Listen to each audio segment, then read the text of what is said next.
People's Republic of China continues to conduct an alarming number of risky intercepts of U.S.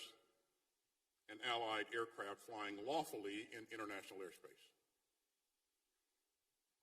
We've all just seen another troubling case of aggressive and unprofessional flying by the PRC.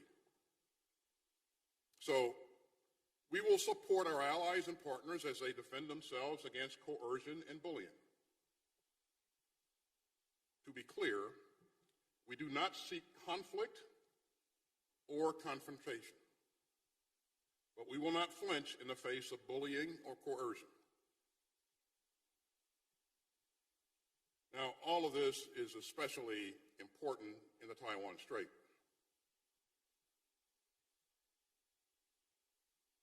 I also like to be clear about another point. The United States remains deeply committed to preserving the status quo in the Strait, consistent with our long-standing One China policy and with fulfilling our well-established obligations under the Taiwan Relations Act. Our policy is constant and firm. It has held true across U.S. administrations, and we will continue to categorically oppose unilateral changes to the status quo from either side.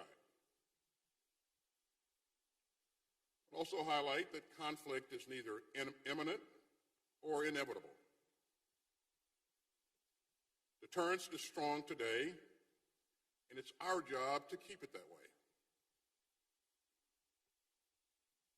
You know, the whole world has a stake in maintaining peace and stability in the Taiwan Strait. The whole world.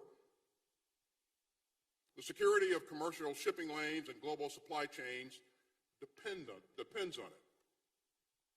And so does freedom of navigation worldwide. But make no mistake, conflict in the Taiwan Strait would be devastating. So we are determined to maintain peace and stability across the Taiwan Strait. And so are a number of countries around the world, and that number continues to grow. President Biden has been clear. The United States does not seek a new Cold War, and competition must not spill over into conflict. And the region should never be split into hostile blocs. Instead, we're working to strengthen the guardrails against conflict and to redouble our diplomacy and to bolster peace and security and stability in the region.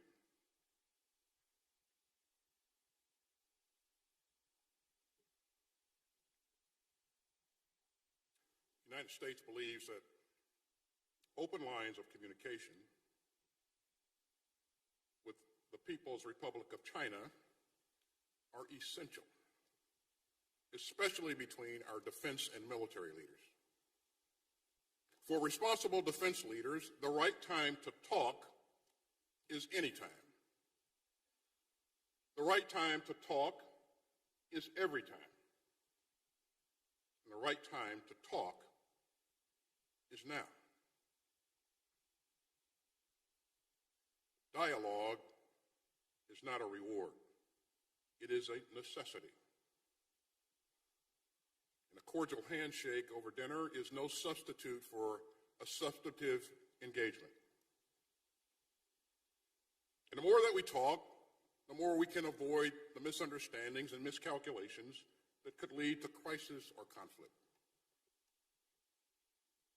You know, I am deeply concerned that the PRC has been unwilling to engage more seriously on better mechanisms for crisis management between our two militaries.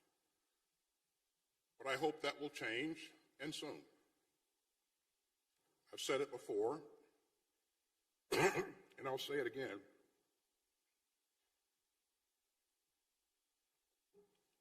Great powers must be beacons of transparency and responsibility.